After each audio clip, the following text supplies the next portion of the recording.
I miss that sexy smile, looking forward to see you. I asked for the music. I love it. Welcome. See, didn't you all want to come in dancing? Can you guys hear me? I think you can. They're still playing the music. I told the producer, I said, play the music. He was back there dancing. He forgot. He was like just moving too much, you know. Eric, you got to remember, you can't get into the dancing too much. You got to remember to turn off the music. We'll have them phase it out. But I asked for the music. Doesn't it just make you feel happy to hear music? I would pay such good money to see Eric dance to that. I think we may have listen. Such good Eric money is to a big see fan of the popular short clips. So I say we bring Eric on out one show. He dances to the intro music. I don't know, Eric. That could be a short clip. What do you say? We'll make it a short. Doesn't even have to be a full short clip. We'll make it under 60 seconds. A short. We'll just have Eric get down to it. I love it. I was saying we are still on the temporary set with two things that you may notice that are different. One is that I have headphones on. We're trying them out. We're seeing how they feel. It's impossible for me to find headphones that fit because I have a minuscule head. Thanks, Dad, if you're watching. My dad's like 6'2" with a little tiny head. I'm like 5, I don't know what, with a little tiny head. So headphones are impossible. We'll see if they stay on. I do kind of like the vibe, though. We're also on the temporary set still because the other set, remember I told you, stuff was being painted, remodeled. So we came on over here. This set is very cute. I did say to Tyler that I feel like it's like a little bit of a comedy club set. Like, I feel like I'm supposed to be funny now, which is a problem. So I have asked, you know, hey, if we run into any trouble here, we can always call Vinny. He's outside. He's limping around. He's supposed to be using crutches. He did something running in Vegas. I don't even want to ask what went down. Better. Some things are just better if you don't know. But he's limping around there. So, you know, if we get bored in here, or if I'm not funny enough for you all, we can always bring him in here, do a little sketch, spur of the moment sketch. You never know. So here we are, Wednesday. I want to remind you all right out of the gate to hit that subscribe button, to hit that like button, to show some love if you like the dancing. You never know. You like the dancing, we could step it up. We bring a disco ball in here. Eric comes on out. You never know what could happen. You got to hit that like button or you'll never find out. Just going to say. As I was rolling in today, I was leaving my house and my husband, Jeremy, says to me, "Are you going to talk about Joe Biden?" Very serious face. And I said, well, Joe Biden's not really on. Why? What do I need to be talking about? He said, looked me dead in the eye. He said, that guy has dementia. He said he has dementia and it's not right what's going on. He's leading the country. He doesn't even know what he's doing. Somebody's got to talk about it. He was just stone cold, dead serious about it. He had seen video circulating on Twitter where Joe Biden looked terribly confused. And I said, I have been talking about it. Something is wrong. I don't know if it's dementia. I'm not a doctor. Something is not right, and he's in a leadership position. And at this point, this stage of the game, with what we're seeing, somebody should be intervening. Somebody should be intervening from his family, from his inner circle, from his political advisors, and doing something about it. Because it's dangerous, right? You got somebody, and I understand presidents have, you know, advisors, and they're not making all the decisions themselves, but you're the leader of the free world, and it looks oftentimes that you don't know where you are. It's a problem. So, Jeremy, I have addressed it. We will dig in further. As the shows progress in the next couple of weeks, I promise, honey, we're on it. One of the reasons that I think this topic is very relevant is because typically when something's going on with the president, people look to the vice president and they say, if anything were to happen here, let's go and see who would be in charge. Well, heaven help us all. Heaven help us all. I find this clip from RNC Research. It's a tweet. There's video attached. Lucky for you at home. I know you're like, dear Jed, no. Well, you know what? I had to suffer through it, so now you do as well. Let's take a listen to this. And by the end, if you would at home, please, in the chat, get involved. We'd love to hear from you. Please tell me if you know what in heaven's name she's talking about. Let's play it. We know that we really are quite behind in terms of maximizing our collective understanding about how we will engage on the technology of today and what we can quickly and easily predict will be the technology over the next decades.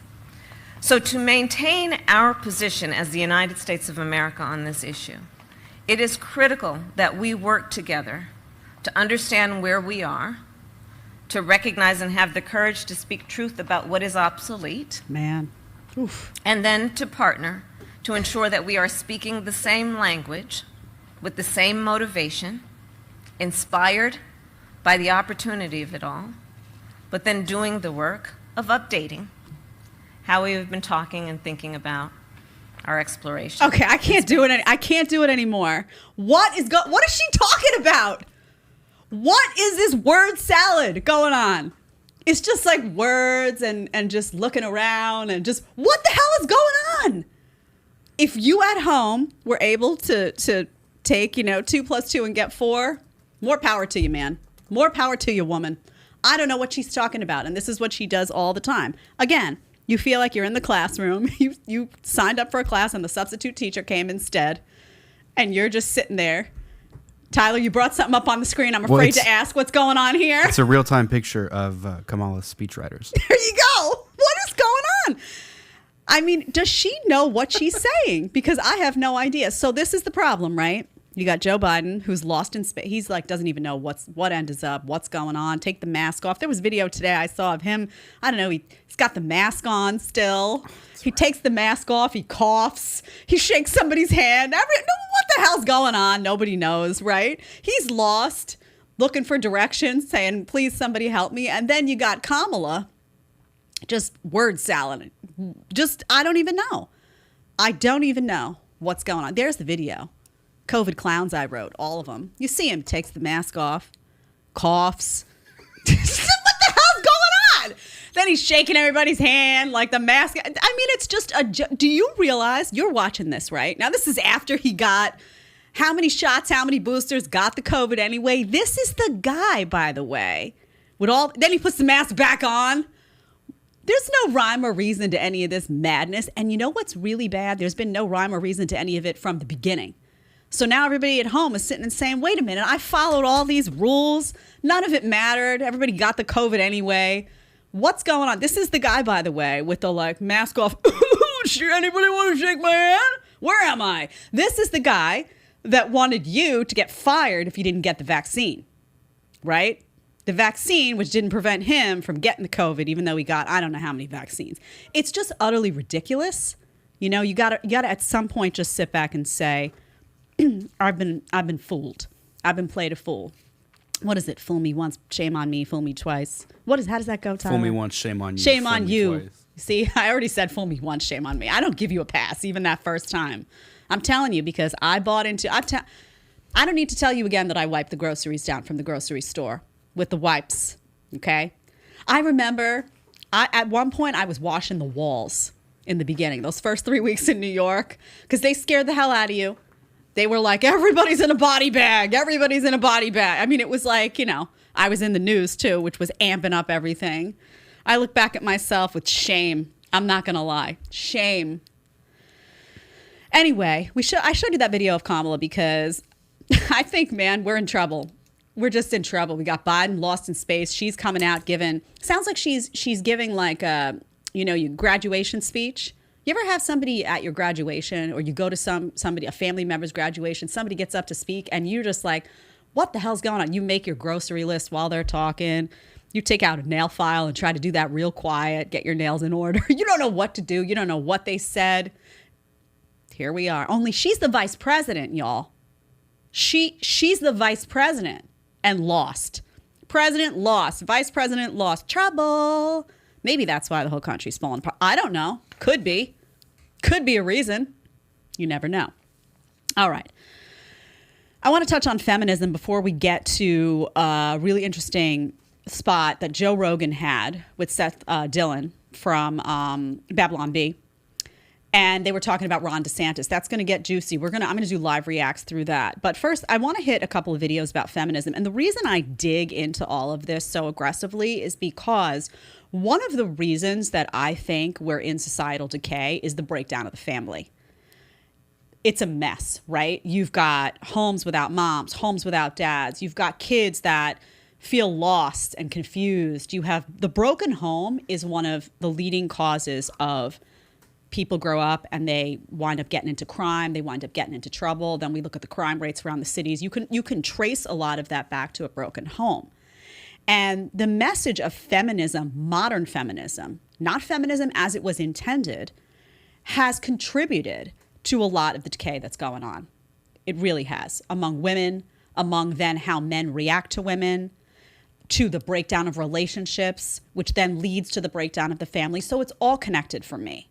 It's all connected. So I have to go back to the beginning. I saw a couple of TikTok videos that caught my eye. They're really well done. This one in particular is fantastic. It's very quick. I'll show it to you and then we'll respond. It's feminism back then versus feminism now. Let's take a listen. Let women vote. I will not sit at the back of the bus. We want equal pay for women. Yo, we want abortions. Screw babies. You want to buy my nudes for $15 on OnlyFans? I feel so empowered. Let women... This is spot on. This is spot on. And it's what I've been saying for several weeks here, sitting with you. You can call yourself, the problem with the word feminist is that it's been polluted, right? So I don't call myself a feminist because I don't want to be associated with that stuff you just saw in the second half of the video, that promiscuity, pro-abortion, it's somehow empowering to be half naked all the time. I don't want to be associated with that. But look how far everything has fallen. Feminism started as a movement to enable women to gain access to education, to educational opportunities in large part. If you look back at Mary Wollstonecraft, these people were fighting for educational opportunities. Of course, then that became the suffrage movement, where they were fighting for rights to vote, fighting for equal opportunity in society. There were noble endeavors that these people were fighting for. Many of them, as I've said before, were pro-life at the time, which is so ridiculous if you look now at what it's become. That movement got so corrupted that now it's all about promiscuity. It's all about, it's empowering to act like badly behaved men in the club. Let's take all our clothes off. OnlyFans is empowering. Yay. It's all about that. It's all about abortion. It's a pro-abortion movement, which is why the movement embraced the likes of Bill Clinton, who was disgusting in his behavior toward women, but embraced that. I remember seeing pictures of Gloria Steinem, shaking hands with Bill Clinton and really proud of those moments because on the issue of abortion, he was on the side she liked, pro-abortion. It didn't matter that he was degrading to women repeatedly over and over and over again in his personal life. That wasn't important to her. It was important to me. It wasn't important to her. So this is important because this messaging and this distortion is hitting young girls now. It's hitting young women. And they are now coming out and saying, I'm a feminist. And somehow that is being equated, well, we know how, it's being equated with all of this garbage behavior. And it's wrecking relationships because now you have women behaving like that. You have men in response behaving badly to them. Everyone's behaving badly to each other. What happens? You don't have fidelity in relationships. You don't have commitment in relationships. You don't have people settling down, getting married. You have infidelity in marriage. You have broken homes, leads to kids having problems, leads to you having babies when you shouldn't be having babies, or you have babies and you're not there for the right reasons and you're not taking ownership of those decisions. And now those kids are in fatherless or motherless homes. Breakdown of society, contributes to crime. Do you see where I'm going with this? This stuff doesn't exist in a vacuum. It all bleeds into each other, and suddenly you have the demise of society. Let's play another video. This one is called Dear Society, Modern Feminism is a Joke. Sincerely, a feminist.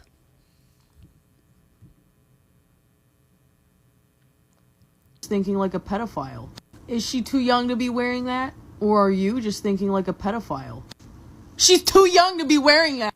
Is she too young to... So if we pause that, it says modern feminism making young girls believe that selling and exposing their bodies is girl power, which is what's happening. And the ages are getting younger and younger and younger. I remember teaching in private school on the Upper East Side of New York City. I was teaching grades 7 to 12. And we would have dress down days. You would have these 7th grade girls come in, and sometimes I would be like, what is going on? And that was 10 years ago. I was in there, no, it was more than that. I was teaching at 20, more than 10 years ago. Now, you ever notice you look sometimes, people are walking around outside. You see this in New York City all the time. I'm sure it's in Miami as well, mostly in the cities, again, where the decay tends to congregate. You see them and they're walking around half naked, full face of makeup, young girl, really young, really, really young. And somehow this message is now empowering. And somehow the message is always now, feminists say, well, women should be able to wear whatever they want. And, it's on the men. It's on the men how they behave. It's not on just the men. It's not just on the men. I've said this a million times. You have to respect yourselves. But the movement's not teaching women to respect themselves. The feminist movement is teaching women to disrespect themselves over and over and over again. The modern feminist movement. So she's right. She's calling attention to this, and then she's saying at the end, no, you're dressed inappropriately. Let's play that again, that second half.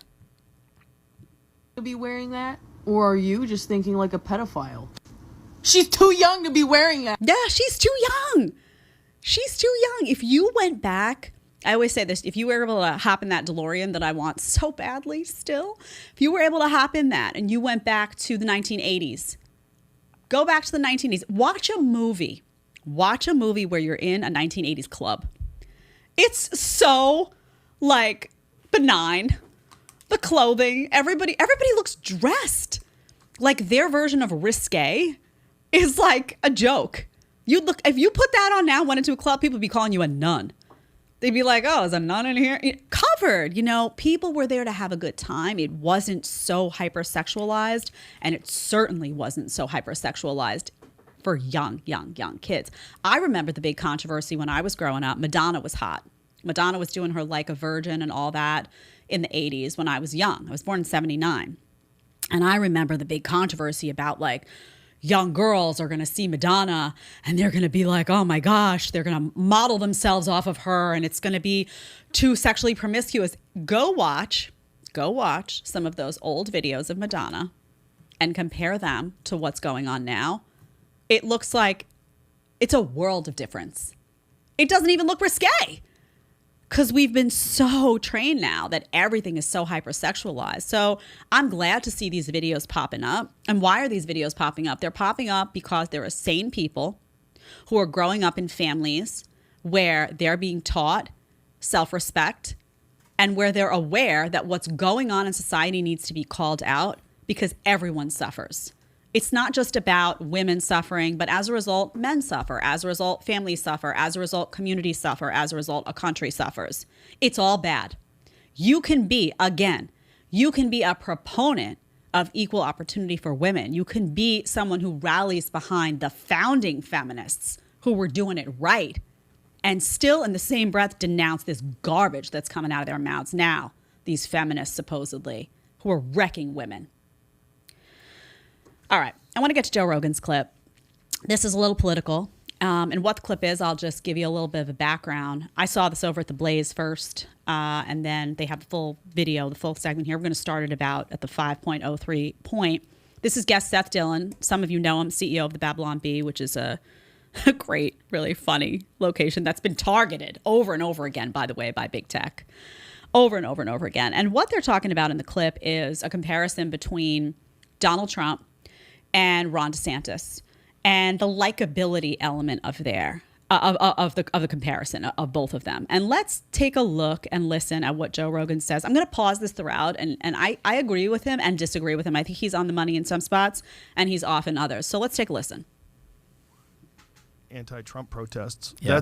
It's just, the problem is that he was such a divisive character that he became a great enemy for the other side. He wasn't like a statesman who you could criticize his policies and his positions. You could say he's heartless, all you want, but he represents the United States in a statesmanly way. And no, Trump's, he's a wild guy that encourages people to hate him. Do you think DeSantis would So let's pause that for a command second. I think that's a really good point. That's said a lot.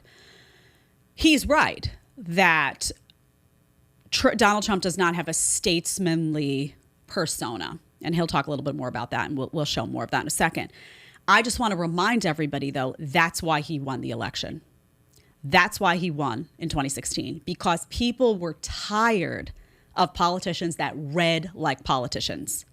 They were tired of politicians that got up and, yes, always were composed and always seemed to, take the high road, but were walked all over by left-wing media repeatedly. Were walked all over. Every time somebody, said something about them, they kind of cowered a little bit and sat back a little bit. George Bush style, I hate to say it. But they were tired of that. They wanted a fighter. They wanted someone who was going to think outside the box. They wanted someone who was going to behave outside the box. And they wanted a non-politician politician. So someone who would be able to govern and be able to lead, but someone who was going to talk normal, like a normal. You ever see these politicians get up and they talk and you're like, well, did somebody just pull a string in the back and these words just came out? It's just all monotone oftentimes. It's unrelatable. It seems empty. Trump just sounded like a regular guy. Did he say crazy stuff at times? Yes.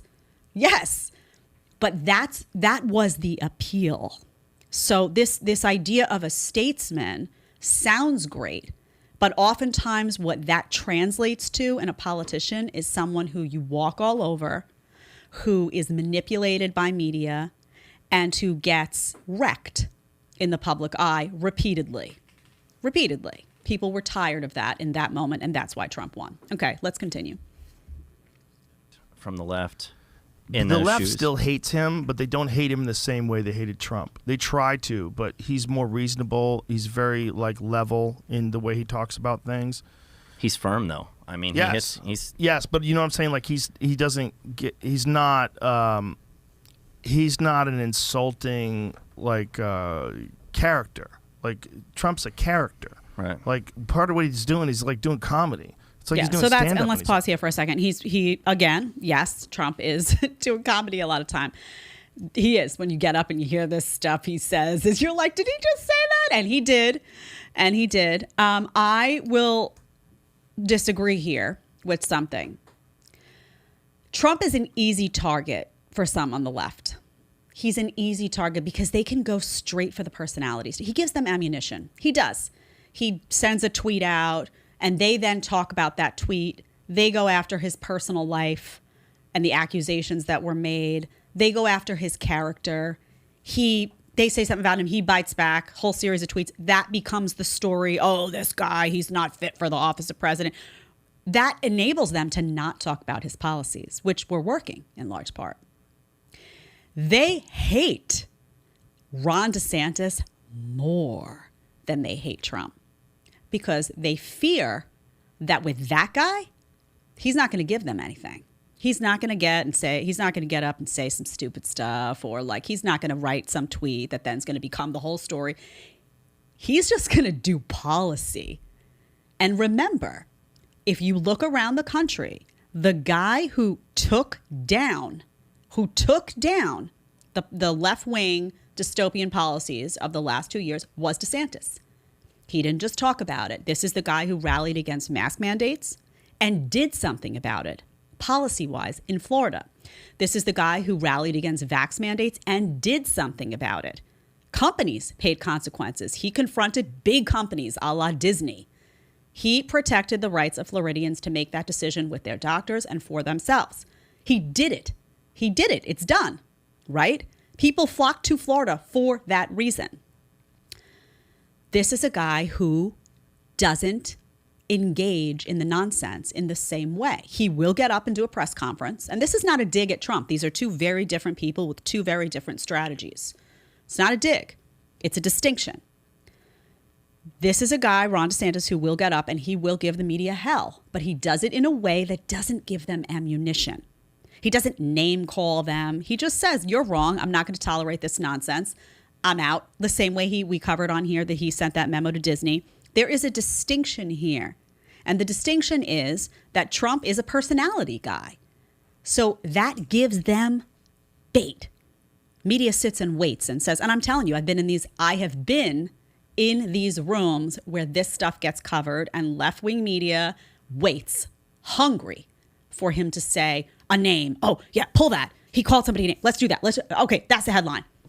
Oh, he did a gesture? I remember that he had at one point done a gesture. They said he was mimicking a handicapped person. I don't remember the details of that. That was the story at The View that we covered. That was it. It gives them an out to not cover policy. With DeSantis, they're going to have to talk policy. Guess what? They talk policy, they lose. So I was always frustrated with Trump. I was like, you need to get out of your own way. I know the personality stuff I know it's fun. I know it's funny. I think he's hysterical. I do. I think Trump is a very funny guy. I found myself laughing many, many a time. But my frustration was I wanted him to force them to talk about policy because that's how they lose.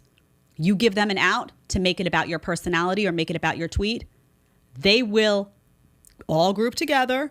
Big tech then gets involved. This one gets, and all of a sudden it's like, okay, let's focus on this. Let's paint him to be crazy, or he's somebody who's racist, or he's a misogynist, or yeah, let's run with this. That becomes the headline. And then your independent voters are like, oh, this guy's just, I don't know, he's just turning me off. Don't give them anything. Ron DeSantis does not give them an inch, and it's a win. It is a win. Let's keep going. Of Biden and makes fun of other people. Like, he's doing fucking stand up. He really is, and he kills. He's got this thing, you know, and that thing is like everybody who's with him is fucking really with him, and everybody's against him is really, really against him, and he like encourages it. You know, he that is what I think is not good. That part of it, like I get where he comes from because like that's what made him, is the fighting against the haters. You know, but when you're a president, like that's a different role. That's a different role than being the fucking host of The Apprentice. Right. And a lot of people hoped that when he got in there, he was going to abandon that and just be like common sense, get shit done. But no, he's on Twitter calling his ex-girlfriend horse face. Right.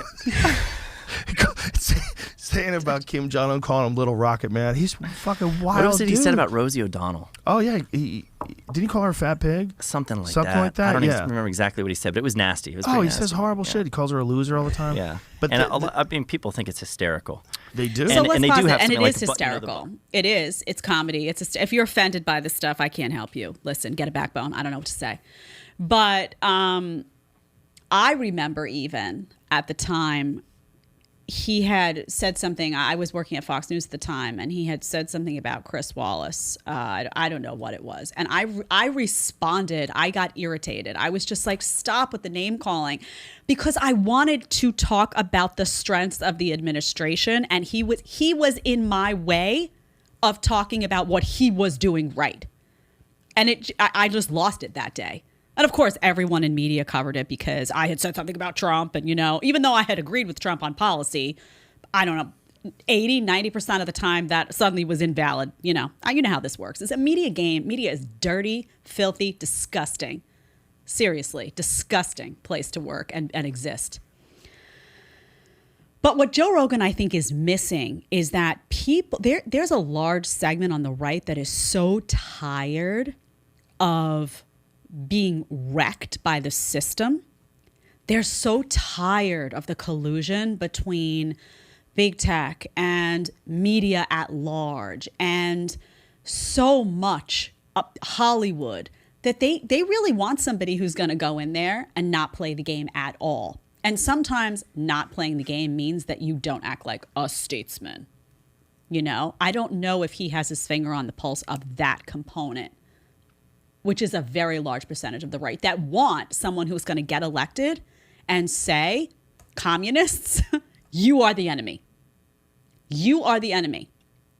You are my enemy. Communists among us, you are the enemy. They want that us versus them if the them is trying to wreck the country. And I can understand why. I feel that way in many respects as well.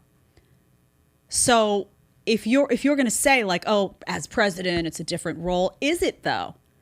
Is it? Or is your job as president to defend the Constitution and to protect the country from people who are actively trying to destroy it, even if some of those people are citizens of this country?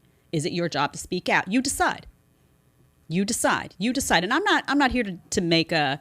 Remember, I told you here, don't take the bait. Don't take the DeSantis versus Trump bait. Because that's what they're lining this up for until, you know, whoever it is decides they're going to run and the other person steps back. Both of these people have a very loyal following, very passionate following, and they both have strengths and weaknesses, to be perfectly honest. But the biggest downfall for Trump this round, you want to hear what it's going to be? You ready? It's not his personality. It's not his personality, and it's not going to be his tweets. It's going to be how he plays out the stuff with the vaccine. Because people have had it. People have had it. People's eyes are open. And if he comes off as a defender, because it's part of his legacy, remember the vaccine and all that rollout and Dr. Birx and Dr. Fauci, that all started with him. He has to be prepared if he's going to run to say, I should have done X, Y, and Z. That person should have been fired. I was wrong. You can't be coming out talking about, oh, the vaccine's the best thing ever. People have eyes and ears. They see what's been going on. They've also suffered a lot as a result of losing jobs, some side effects of the vaccine. There's a lot that's gone on in the country. A lot of eyes are open about the FDA and the collusion between the FDA and the CDC and Big Pharma. They're not looking for somebody to come out and defend institutions that have wrecked people's lives in the last 2 years. So that is the card that he needs to play properly if he wants to be successful. I'm not worried about DeSantis with that card because DeSantis has been governing the last 2 years, battling all of those supposed health institutions. Health. Okay. So I think that's an important clip. I think we're good here. This is Joe doing what Joe does, though, which is why I think Joe is successful. He's just having a conversation about it, right? I think this is a great exchange. I like Seth. And we need more conversations like what he's doing right here. He's just talking it out. And I'm sure had Seth Dillon come out and said, I disagree, that would have been a great exchange as well. So I think Rogan is right and wrong here. And maybe some of why he's wrong is because I don't know. He's not a conservative, right? He's not a conservative. He wouldn't want to wear that label.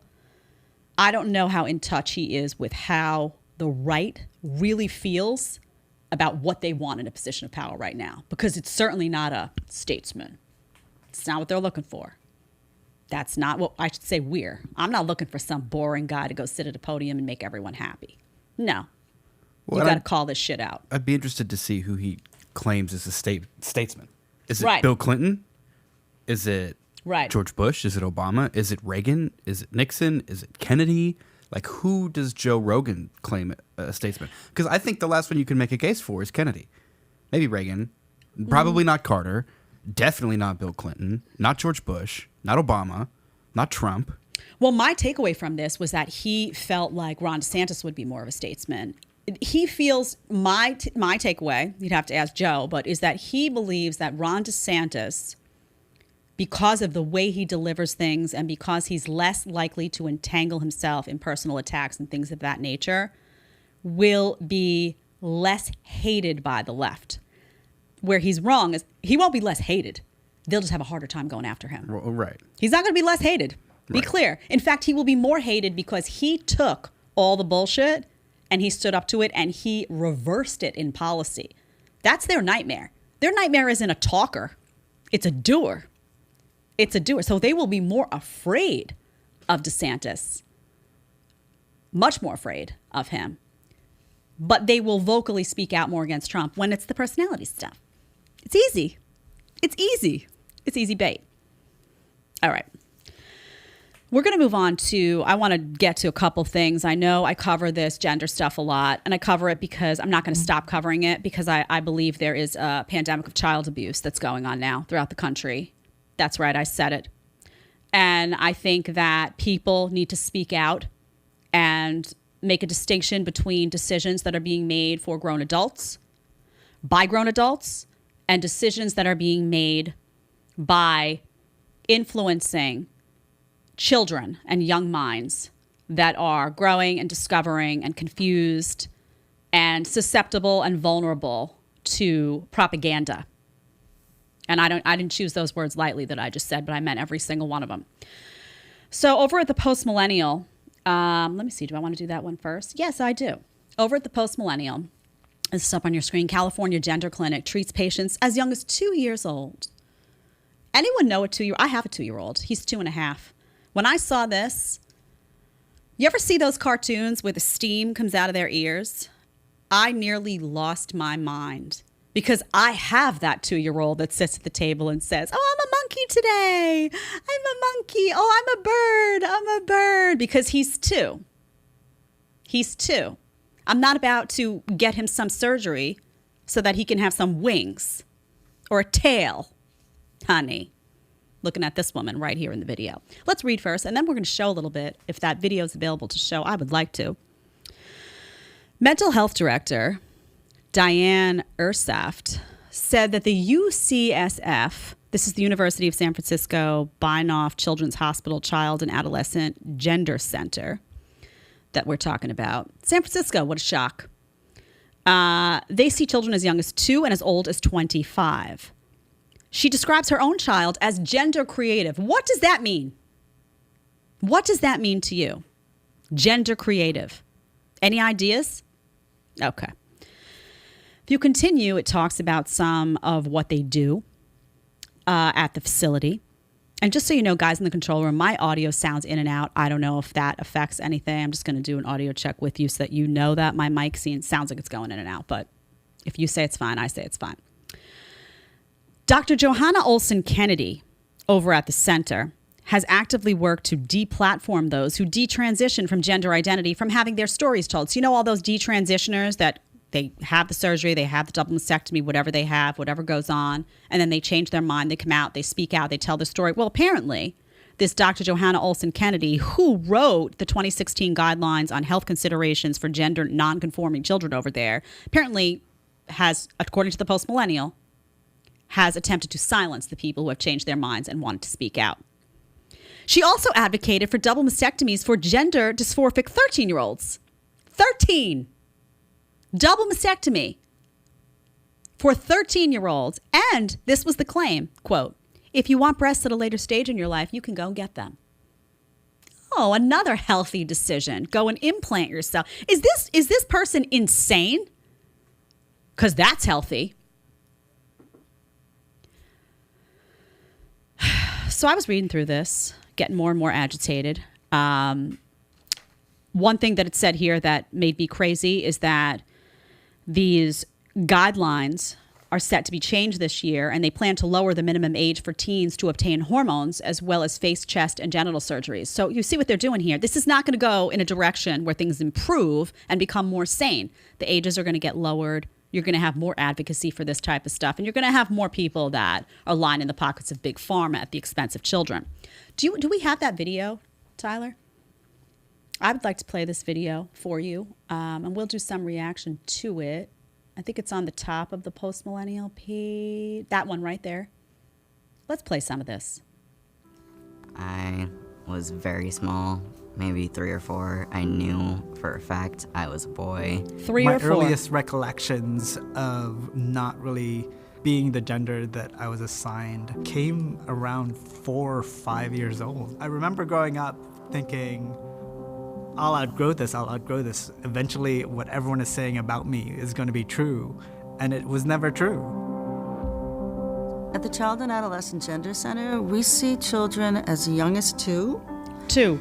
And as old as 25, and we also meet with their families. We work as a team, and we provide really comprehensive services to address mental health concerns, medical needs, and we also provide pro bono legal help. Oh, we isn't that see nice? families from all over the state and even the nation. Our clinic is the very first gender clinic in the country that provided this comprehensive interdisciplinary model of care. We were early adopters of the gender affirmative model and putting into practice some of the best thinking about how to care for trans and gender creative kids. In addition to that, we are doing groundbreaking research that's really exploring what are the long-term benefits and risks of the gender affirming treatments that we provide.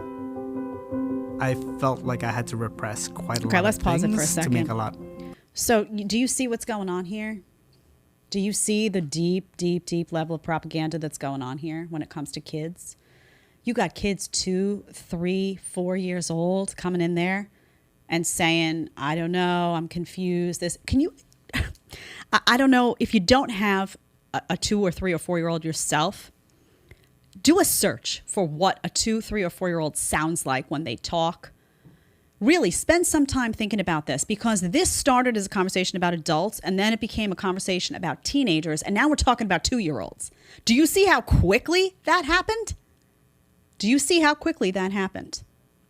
This video goes on and on. I want to play a little bit more because I think it's very important for you to see what's being done here, specifically what's being said, and how people who have made these decisions and are seemingly happy with their decisions are being used to now target and market these concepts to parents of very small children. Let's keep watching. People outside of me happy.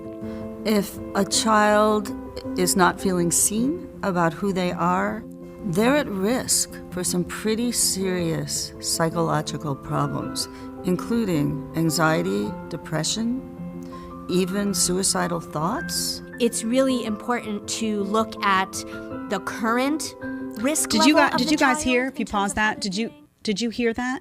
What she said about the risk?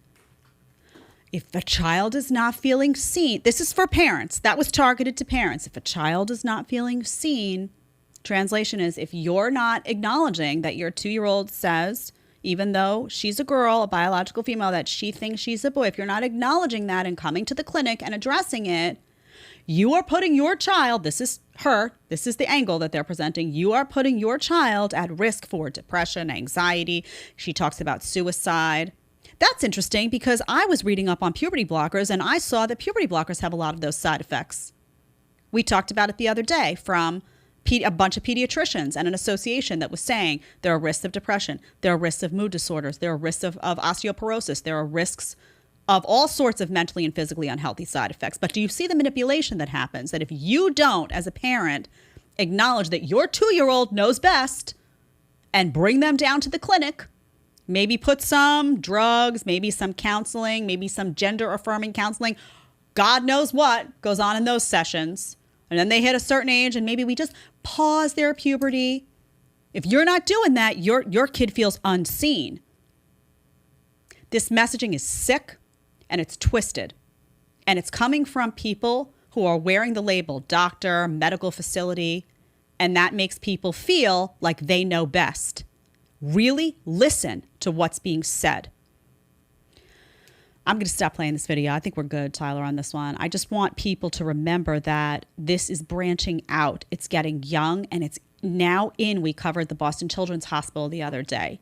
There are medical facilities, and I should say health facilities that are popping up, and there's going to be more, and there's going to be more. And let me tell you something. The second big pharma realizes that there's a ton of cash to be made here, especially if you start kids young, you're going to have mouthpieces left and right for this stuff. And it's going to get pervasive in schools, and it's going to get pervasive at story time, and it's going to get pervasive into, sex ed classes. And suddenly your kid's going to be coming home echoing things that you're going to say, where is this coming from? So you better take note of where you live, of what's going on in those classrooms, of what's being discussed, of what kinds of teachers you have at the helm, of what kind of administrators. What does that school policy look like? What are their values? What are they putting out front and center before you enroll your kids? This is why homeschooling is on the rise, because a lot of this stuff is being blown up in schools. You saw we covered it on the show where parents don't even know sometimes. You have a little boy, goes to school, decides they want to be referenced as she, her. The teachers, the administrators have a whole separate means of addressing them, different pronouns, different everything, and you don't even know. You're in the dark. This is real. This is real stuff, and they're not afraid to put up the videos, and they're not afraid to open these centers, and they're not afraid to talk about major surgeries on minors. Take note. Accompanying this was something I found about a 4-year-old. It was an article in the New York Post about a 4-year-old who had a gender reveal. 4-year-old had a gender reveal, okay?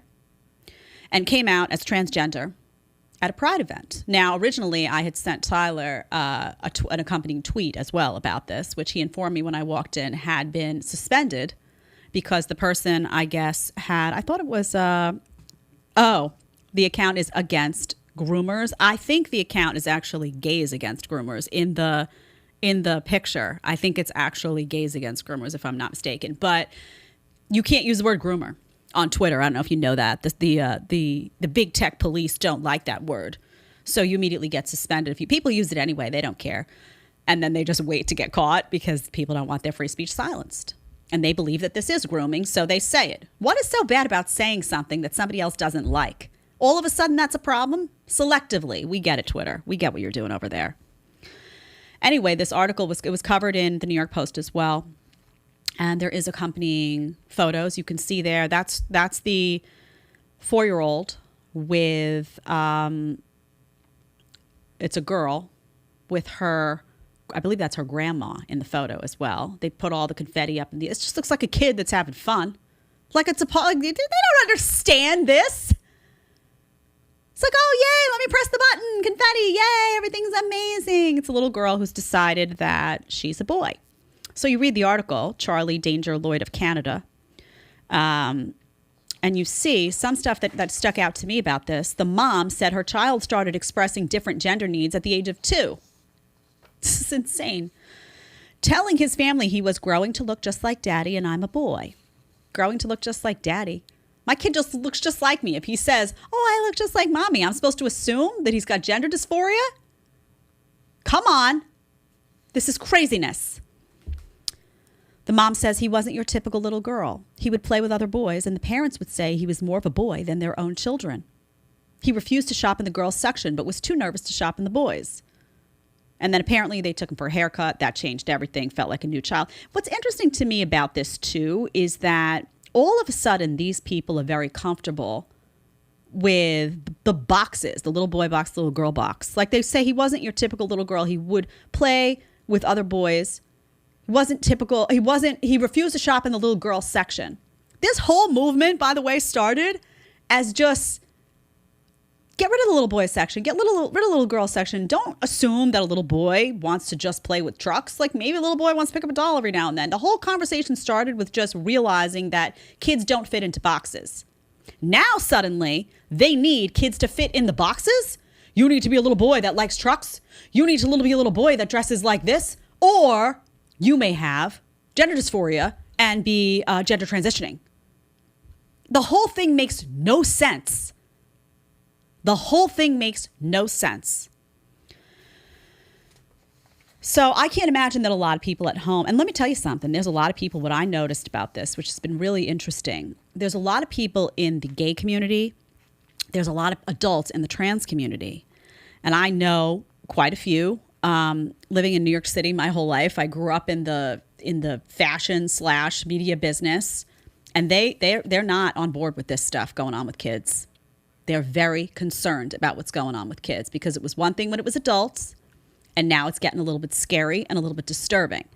They also have nieces and nephews and have had a conversation or two with a 2-year-old and know that you don't trust that 2-year-old to have a comprehensive sense of their of anything, their ideology about gender. I mean, my kid is like, I want cookie.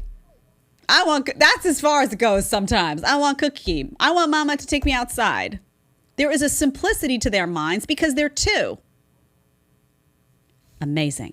So my question to you is, and please put it in the chat, is there a deep sickness among adults that's now being placed onto children? Is that what's happening here? Are adults unable to, for whatever reason, deal with their own shit?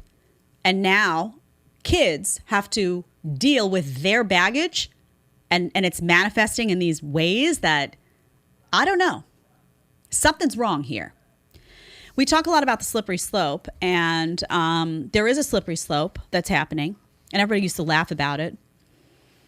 Libs of TikTok had this video up from a licensed counselor. This person has a license that you're about to hear from. Sex therapist as well. I don't know what it takes to become a sex therapist. I really don't know. Advocates for MAPS. You might be asking, what's that? Minor attracted persons. People attracted to minors, also known as pedophiles, for those of us who are sane. She says they are vilified and marginalized and shouldn't be referred to as pedophiles. Let's play it. Miranda. I use she, her pronouns, and I'm a licensed professional counselor and sex therapist in Erie, Pennsylvania. And today I want to talk about minor attracted persons. And I want to talk about minor attracted persons because they are probably the most vilified population of folks in our culture. And most folks are making incorrect assumptions about them without actually knowing much about them. And those assumptions create harm for an already marginalized population. She's talking about, Todd, if you can pause that, she's talking about pedophiles that she has now given a soft label to minor attracted persons because it would be offensive to the pedophile if we called them pedophile. You believe this psychosis? You think I give a shit about offending a pedophile? Do you? She's talking about grown men and women that are attracted to children and normalizing it. This is now being normalized by some people, and you see, and boldly so, out just talking about it like it's no big deal. So is this next? Is this taboo now to most? And then what in 10 years? I'm really asking. Let's continue it. Noticed that I'm using the term minor attracted persons, sometimes abbreviated to MAPS, instead of the more commonly used term pedophile. And I'm doing this because the term pedophile has moved from being a diagnostic label to being a judgmental, hurtful insult that we don't insult or judge the pedophile. I mean, do you hear this stuff? They are worried that you are going to pass judgment on a pedophile, on a grown, let's say man, could be a woman, that fantasizes about small children sexually. They're worried about that you might judge them. Judge away, sane people said everywhere just now. Judge away. Some people need to be judged. Criminals, rapists, pedophiles, judge away. This is where we're at. Okay, we're going to just play just a little bit more of this, and then I want to get to something about New York City we're going to close with. Harm them or slander them.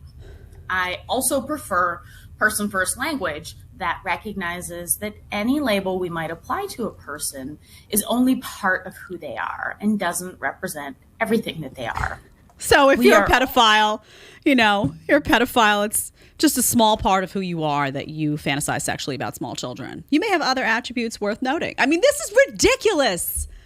This is ridiculous and dangerous nonsense. Do you also ever notice, there's no nice way to say it, honestly, but do you ever notice that there's a trend among a lot of these people that speak like this? Do they seem healthy of mind to you? There's a universal trend that they seem off. Something is off here. Right? Am I right? Okay. We're going to get to the chat at the end. So please, again, I need you to subscribe. Hit that subscribe button. I need you to hit your like button as well. That's what keeps the fuel going in the JB machine. And please offer your comments, your questions. If you're in the chat, if you're in the super chat, we get to those first. Please, please, please get involved. I would love to hear from you. We're going to check with you in just a second. I want to get to just something going on in New York. I want to close with New York City. I'm going to head to New York in a couple of weeks I'm going to be there for like 12 hours, keeping it to, I'm literally flying in the morning, a zillion appointments. I'm like, I'm not staying over. I'm out. So I'm coming home that night. I'll let you know what it looks like if it's, crazy.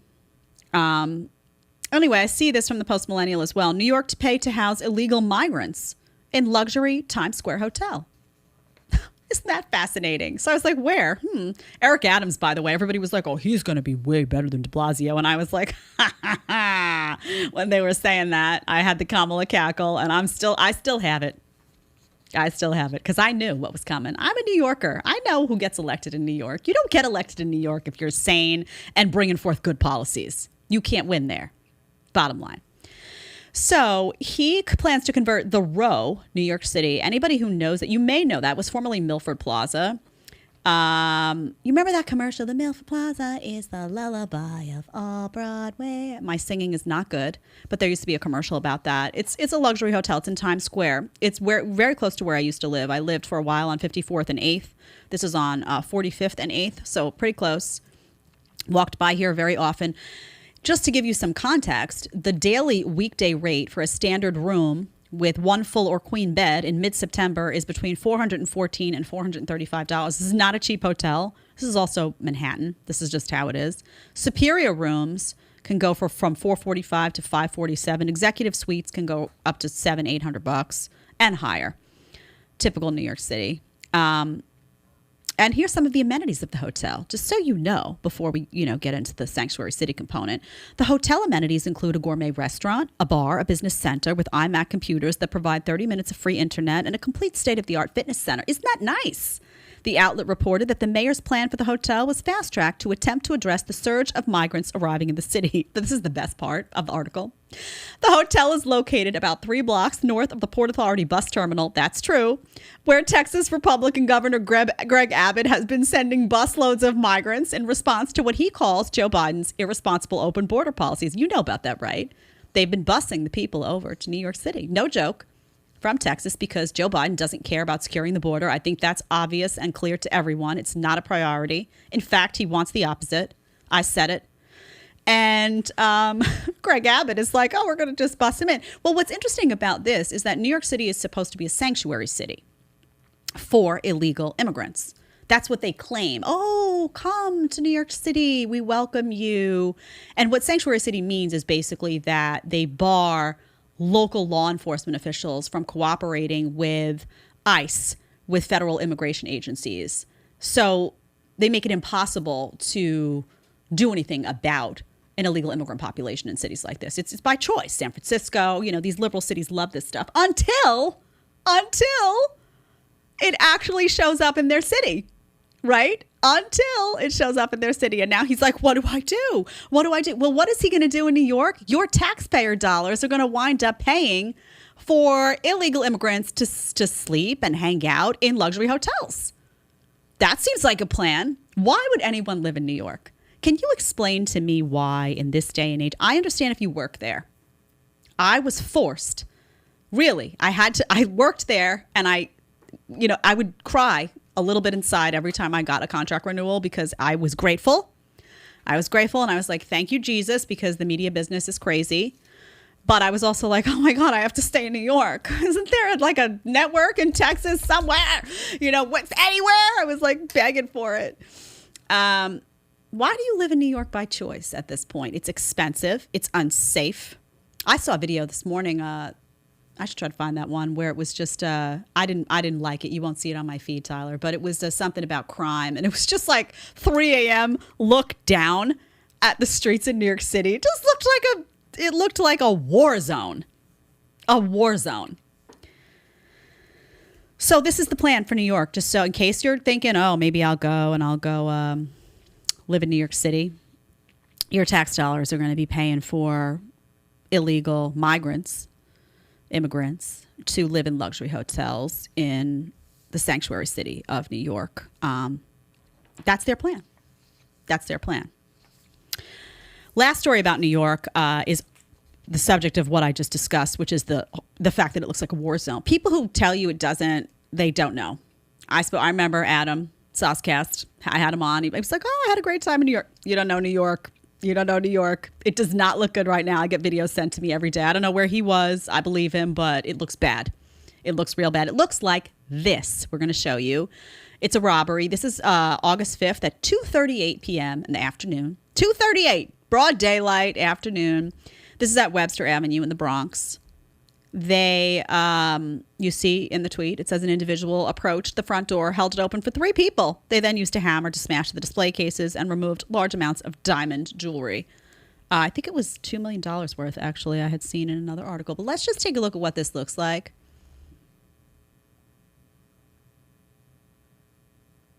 Is that not the right video? Oh, there it is. Oh, yes. So it's broad daylight. They just hold the door open. See all the cars walk busy. This, by the way, is a very busy area. Look, hold the door opens. People just, they come in. Look at this.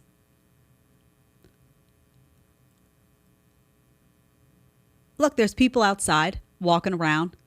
This is not the middle of the night. This is very common. Now, for those of you out that are watching and saying, well, that's the Bronx, because the Bronx does have a reputation of high levels of crime, let me tell you something. This was happening during COVID all over the city. I was there. Soho, beautiful neighborhoods. They were going in because it was lockdown. There were less police on the streets. Police felt unsupported. New York City's turned into hell under de Blasio at the time.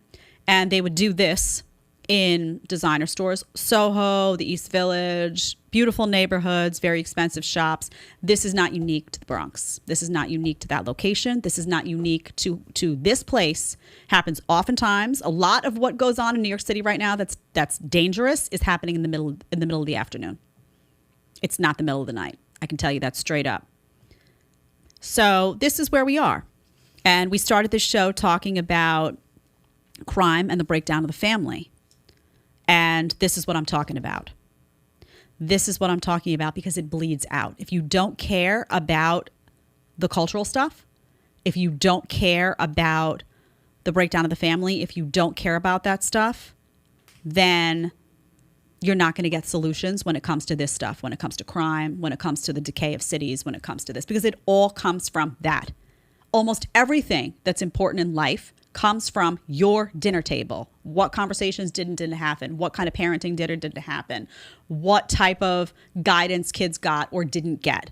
What type of home that was? Was there abuse? There's so much that happens there. What type of financial struggles were going on? What type of guidance? Was there a nuclear family? What type of support was there for the children? I mean, truly, that's not to say every case. There's people that grow up in privilege and do horrific damage. It's not every time, but generally speaking, yes, there was a connection. So I can't wait to go to New York. I'll try to catch something on camera if it's crazy. I'm curious to see if they still have their vax signs and all that nonsense going on over there. I still didn't get the vaccine, so I'm still going to walk right in to get my soda, whatever I need, though, and let them come for me the same way I did back then. I don't care. And I'll let you know. So we're going to head to the chat now. Tyler, do we have anything in the chat that we want to check in with? Yeah, just real quick, a couple good things. Yeah. Kiara said that's what's scary about all this is the men don't help at all. Every subway is see something, say something. But when something happens, everyone acts blind and handicapped.